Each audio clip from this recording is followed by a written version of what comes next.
You know, Snake Eyes wasn't everyone's favorite. Yo, Joe! He never gives up, he's always there, fighting for freedom over land and air. G.I. Joe! So Masters of the Universe has Mondo, G.I. Joe has FigZero. Hello everybody, Mac here, welcome back to the show. I have something that I'm excited about this. This is my first figure from the FigZero line for the G.I. Joe series of figures. These are 1/6 scale figures, so this is a 12-inch Storm Shadow we're going to be taking a look at.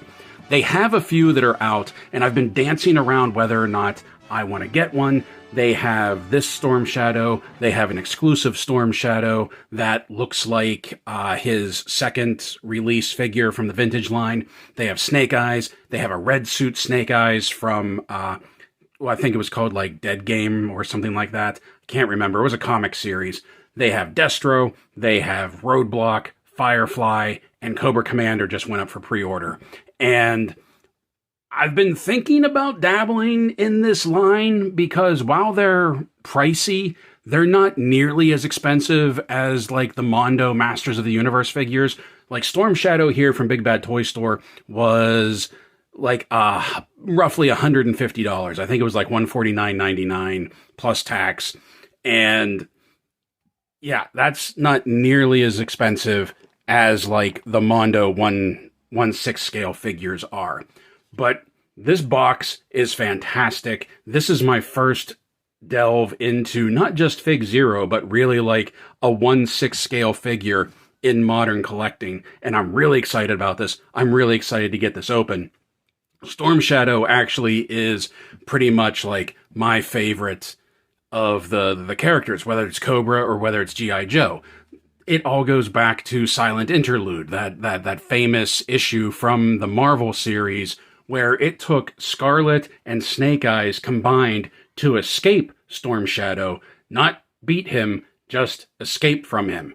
So, like, ever since that issue, I have been, like, a really big Storm Shadow fan. I loved his backstory in the original comic series. I loved what they did with the character, his whole turn, his arc, his redemption, everything.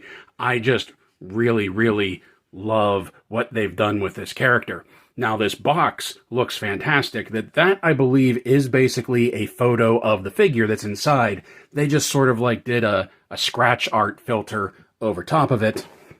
You can see we have Storm Shadow here, G.I. Joe logo, Storm Shadow 1/6 scale collectible figure, Hasbro and FigZero right there. The FigZero logo up there. I love like the G.I. Joe logo just sort of like exploding on a diagonal. Interestingly enough, though, down here, the G.I. Joe logo is just all in white. Oh, and it continues right there as well. On the side, we have the G.I. Joe and the Cobra logos. We have the, holographic print. We have some glamour shots of the figure. Once again, I believe this is the figure, photos of the figure. It just has sort of like a scratch art filter on it. FigZero, G.I. Joe, Storm Shadow down here. Whole lot of legal mumbo jumbo. We have like a coin version profile picture of Storm Shadow, G.I. Joe, Storm Shadow, 1/12 collectible figure. Logos and everything up top. Nice and neat, just a barcode on the bottom. Now this box also opens up so that you can see the Cobra logo, the G.I. Joe logo, Storm Shadow right there, and we can see the figure inside. Let me see if I can get rid of some of that glare. And you can see that he is just covered in plastic, which I really appreciate, which means he's going to be protected in shipping in this box. I believe these are all cloth goods, so that's also really important to protect it so it doesn't get snagged, doesn't get ripped. And being Storm Shadow, totally like bright white, keeping him clean might be an issue. I know I don't have gloves on. I don't have any. I was looking for them before I started this video. But yeah, I think it's great packaging. But it's not the packaging that we're here for. So, without further ado, I really have to push this way back. Without further ado, let's get this open and let's take a look at FigZero G.I. Joe Storm Shadow. Okay, so there's no tape holding the box together. We can just pull the flap open. And we have this tray that slides out. Oh, and there's a lot going on here. It looks like this is a double tray. Yep. Tray up top. Look at all those hand options, nunchucks. What do we have down here? Foam block with his, looks like it's his gear, his back gear. Sheaths for his ninjakin. Quiver for his arrows. The nunchuck's just kind of loose. Oh, and that's a chain. That's a real chain it has going on right there. All the different hand accessories. Oh, the figure is just wrapped in plastic. Look at that. Let's set Tommy aside for now. We have the different hands right there, but then we also have his weapons down here. Oh, look at those. Those look awesome.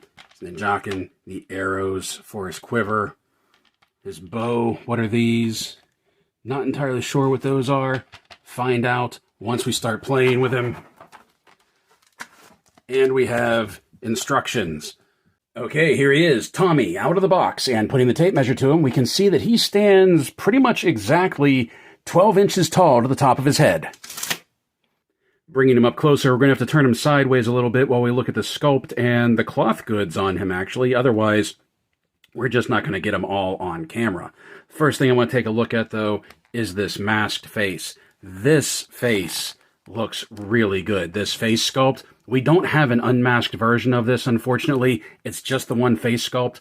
But look at those eyes. Look at the way the light reflects in those eyes. Look at how intense those eyes look. Like, this is Tommy. This is Storm Shadow to me. And even with the mask on, there's still a whole lot of personality going on in those eyes right there. And I love that even though the headpiece here is plastic, you can see like this quilted pattern, this like stitched quilted pattern right here to give it the illusion of like cloth, a cloth mask, a hood on him, if you will. And speaking of the hood, this hood does come up and you can position it because there's a wire running through this hood so that, like, if you want to have it up, you can have it tucked in close to his forehead. You can have the sides flaring out a little bit, you know, like a Cobra hood. Like, that's really cool. But then when you take it down and you put it back, the wire also helps to keep it conformed to the back so it doesn't puff out. See how it just sort of lays there? So that's really helpful. That's really good. I'd love to see more companies start doing this with their cloth hoods. That's a small bit, but I think that's genius. The torso in here is just like the mask. That this is all sculpted plastic right here, but I love how it's quilted and dimpled, and it looks like it's stitched on, and it has that cloth goods. Let's get his arm out of the way. It has like that cloth goods look to it down in here, and you can even see like the texturing along parts of the torso right here to make it look like material so that it blends with the pants better. And listen to those detents. And I really, really like that. And of course we have like a very nicely tampoed Cobra logo right here on his chest. This isn't exactly his vintage look, but this is very much like an upgraded version of his vintage look. Like, sort of like if he came out now, I have a feeling this is what he would look like rather than the figure that came out in the 80s. And while sometimes I feel like they get a little too armored, a little too tech upgrade with Storm Shadow sometimes when they upgrade his look, I really like this one. I really like this sleeveless, sort of like just, I don't know, tank top? I don't know what you want to call it. But also, look at the cut in the shoulders right here for his muscles. And once again, we have that quilted and that dimpled look, giving it that cloth goods appearance. Same thing on the arms, that these are sculpted parts. These are plastic, but they have real nice lacing, real nice cloth folding right here. And I think that looks really good and leads down to the gloves on his hands. Now, these are two separate pieces for removing the hands, and then you can even pop these off if you want to.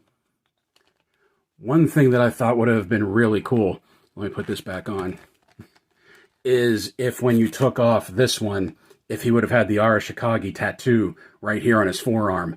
I might even get some stencils and paint it on there myself, just because I think that would have been really cool if they would have had the tat like hidden underneath his arm bracer right there. But even on the inside, you can see like there's some real nice quilting, some real nice folds, giving it that cloth goods look. Also, if you're looking at this and you're wondering like how it got like this darkening and this sort of like dirty look already, it came like that. They did that on purpose so that, one, it wouldn't just be this stark, bright white look, and two, maybe so you wouldn't be so worried about getting him dirty and like just by touching him, you're not going to get like, it won't be distracting that, you know, if you get like any smudges on him or anything. Getting the arms out of the way, we have some really nice work on this belt. I love the painted rivets. I love all these utility pouches. This is plastic, but it looks like elastic. Once again, it has that cloth look to it. And more pouches with the painted rivets. More pouches right here. And his buckle, his metal buckle right here up front. These twin loops right here, you'll see once we get to accessories. These are for his nunchucks. Now the pants are cloth goods. This is the only cloth goods, well, other than the hood. This is the only cloth goods with the figure. But they don't really, like, he can do pretty much a full split without fear of ripping anything. There's a lot of slack in these things, and you'll see that once we get to articulation. But he has a lot of play in these pants, so much so that sometimes after you've been playing around with him, especially like in the legs, you have to sort of like readjust, otherwise it does get bound up. But even still, I think it holds up really well. I think it looks really well, and I think it plays with it moves with the articulation really well. And then down here we have these ankle wraps that are basically the same thing as the wrist wraps, that these are plastic, they're molded plastic, but they have that cloth appearance to them. And then it comes down over these boots. That these boots are a choice. They have some real nice, real interesting tread here on the bottom. These are the only things that I feel like these don't really fit with the rest of the look. Like, I think these are a little bit out of place. I would have loved to have seen like a split toe tabby on him rather than sort of like these armored up boots right here. But it's not so much that it takes away from the figure that I think it ruins the figure. And that's even just like a personal choice that I wish these were split toe tabby. You may get it and feel like these look cool, there's nothing wrong with them. And I think they look good. I really do. I just don't think it sort of meshes with the rest of the figure. But that could just be me. Now let's take a look at the articulation right here. That the head will do a complete 360 turn. He can look up. He can look up. He can really look down. He has some real good tilt. Wow, he has some real good tilt side to side. Arms. This is weird doing it on the side. We'll do a complete 360, but it does get a little tight, so just careful with that. You'll see they can come up to 90. You can hear those tight detents right in there. Now, he has seamless arms. Now, you can see underneath here that the seam just fits over the ball joint for the seamless sleeve just fits over the ball joint for the shoulder. So the arm and the torso are two individual pieces. So even though the arms are seamless, the rest of him isn't connected to these. So that actually allows for some decent play in the arms. There is a butterfly joint in there. There's also a bicep swivel, but the easiest way to access it is the way that most of us do anyways. We bend the arm first, and then we turn it.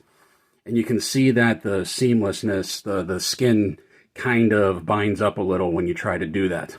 Now, he does also have double jointed elbows, but the bracers get in the way. But if you pop the hand off and then take the bracer off, you can see that it really does get some really good travel in there. So let's put all this back on. Now, the only disappointment for me in the articulation is that there is nothing going on in the torso. There's no crunch back and forth. There's really no rock side to side. There's not even a torso twist to him. This whole thing right here is static. But when we get to the legs, whoops, the legs can come up to there. Legs will go back. He has a thigh cut underneath his pants. He has double jointed knees with some really good travel. He has a boot cut, ankles rock back, ankles rock forward, forward facing pin for some rock. No toe articulation though, and that's a little disappointing. I wish he did have some toe articulation with these big boots of his. So when we were going over articulation, something that I completely forgot about was the wrists right here. And they will swivel, they'll spin right there, and they hinge in and out. But they have swivel, hinge, swivel, so that you can do this, and you can do that, and then they'll go up and down as well, which is really important for weapon-wielding hands. So I want to take a minute and I want to take a look at these seamless arms right here. And full disclosure, while I am familiar with seamless figures, and I've handled a few in my time, this is the first the seamless figure I'm actually going to own. And it's not even that the whole figure is seamless. Like I said, it's just the arms right here. But I do think the molding, the sculpt, and just the detail work on the bare arms right here, I think it looks fantastic. Even back here down in the elbows, I think all of this, let's pop these hands off, looks really, really good right here. Now you see if you put the gloved hands on without the bracers, it just doesn't really look right. But I do really like the attention to detail they gave for the muscle work of his arms on the back of it, down to the elbows. You can see like the sinews and the veins popping. Like, I think this looks really good.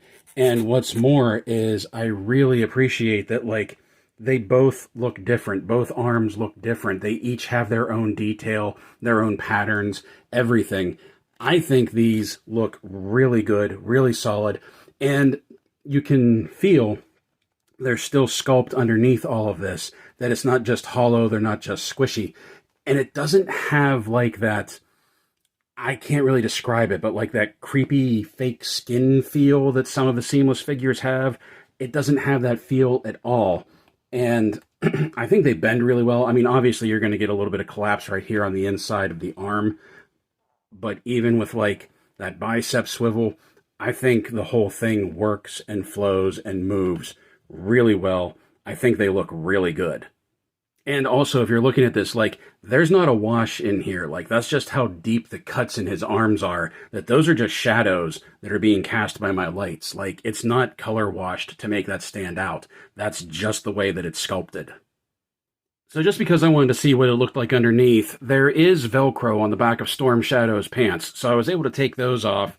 And then I popped off the feet and I popped off the ankle bracers so we could see what was going on underneath. And it actually just looks like mannequin parts right here. Like, you can see his hip swivel right, or his thigh cut right there. You can see the double jointed knees that move really well. But the reason I took it off is because while we were doing the articulation, I noticed something a little funky, and it's this.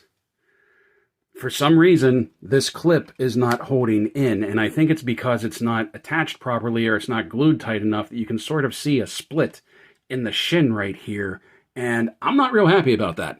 For a $150 figure, I'm not real happy about that. So I'm real curious to see whenever I, fill out the insurance card that came with the set, or came with the figure, turn that in and tell them about this. I'm curious to see what their response is going to be.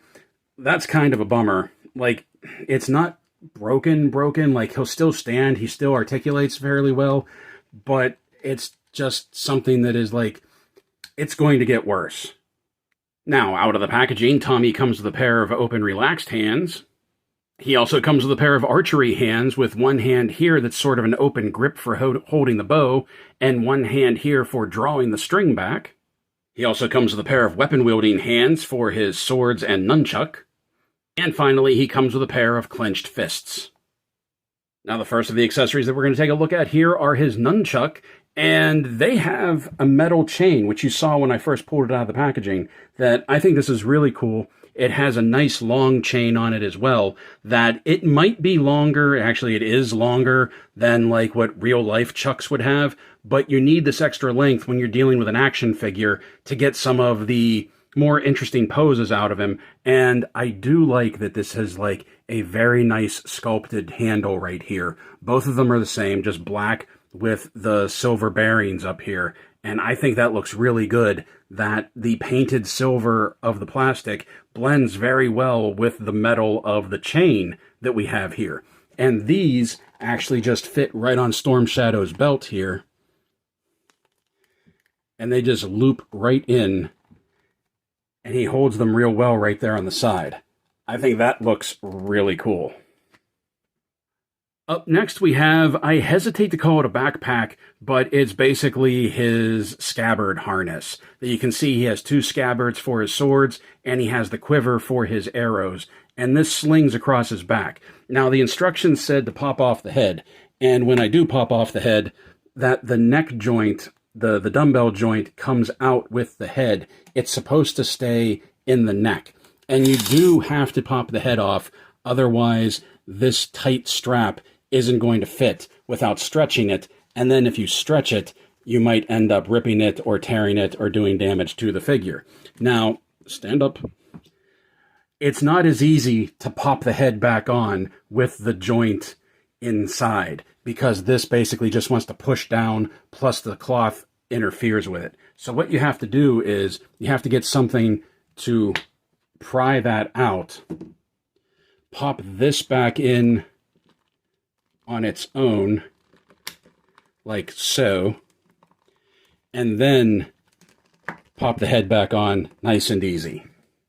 Now, what good is that harness if we don't have anything to put in it? And of course we do have arrows, some broadhead arrows for his bow and for the quiver in back. Now, unfortunately, the broadheads aren't designed after the trademark broadheads that he had in the G.I. Joe Marvel comic. That would have been really cool, but that's just like some extra detail that I'm nitpicking about. All in all, I think the arrows are sculpted very nice. They're very thin, though, and very fragile, perhaps. As a matter of fact, we get 6 of these, but only 4 fit in the quiver.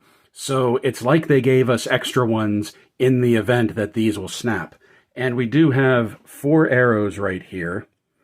And turning Tommy around, we can see his quiver comes down along the bottom here. And I put these in one at a time so that I don't do any damage to them.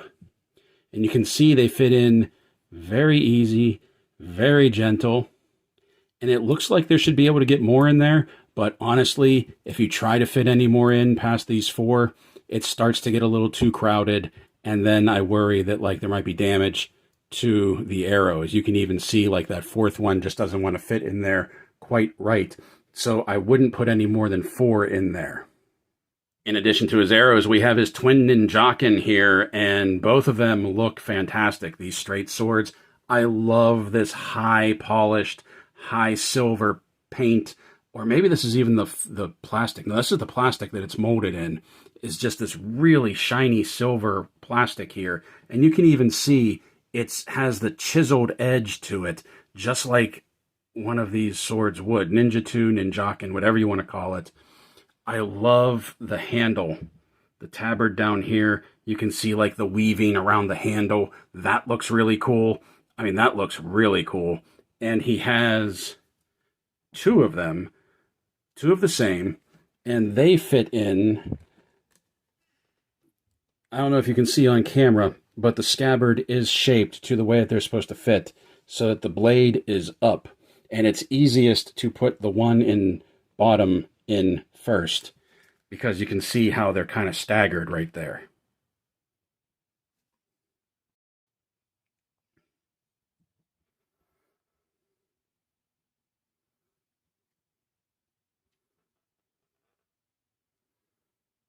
And finally, the last accessory that he comes with is his bow, and I do like the sculpt of this. I just wish it had more color to it, rather than just being all black. I would have liked to have seen maybe some brown paint up here for the risers. I do like how it has the sight, and it even has the arrow rest.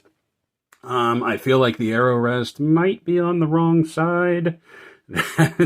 It should actually be over here, but it is what it is. I like the stabilizer up front. I also like that this is a recurve bow, because a lot of times with the modern figures, they want to give Storm Shadow a compound bow, but I like that they stuck with a recurve right here. Now you can see I've replaced his hands with his archery hands, so we're going to pop this off because I really feel like to get the bow into his hand, it's easier to take the hand off, put the bow in it, then pop the hand back on. Also, you can see right here, and I didn't notice this when we were just looking at hands, that there is a dimple sculpted in the hand. That is where this part of the bow is supposed to go. So luckily, the hands are very soft, very pliable.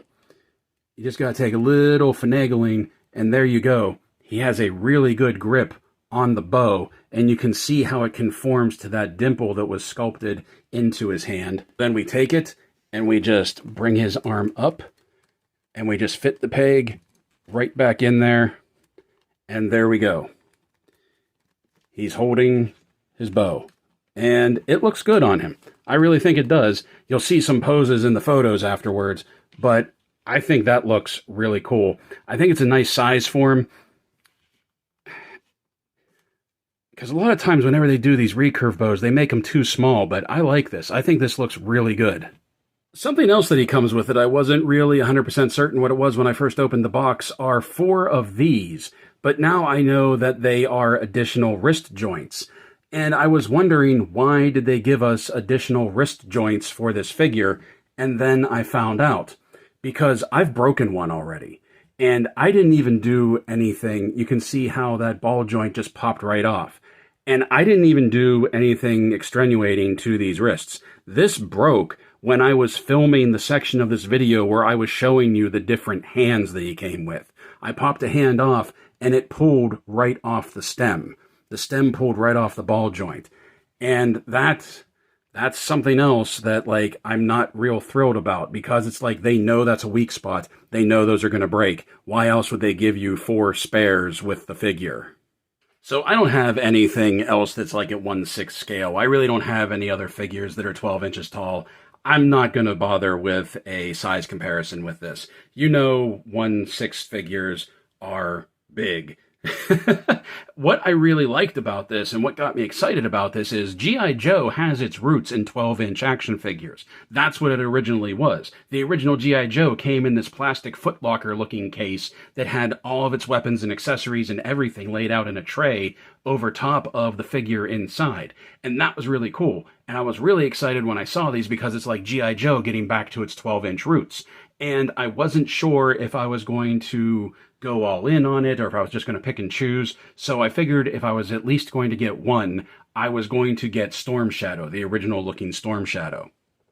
I knew he didn't have any waist articulation before I bought him because I didn't buy him blind. I did look at other videos and I saw what was up, and I was okay with that. As long as I knew what I was getting, I was fine with. And like, it kind of explains why for $150 we get a 1/6 scale figure, a 12-inch figure, because we all know there are 6-inch figures out there that we could spend $150 or more on. And we also know that detailed 12-inch figures like the Mondo figures can be upwards of $200 to $300. So for $150, not having any waist articulation, I was okay with that because I felt like what you were paying for was the sculpt, was the appearance, was the look of the figure.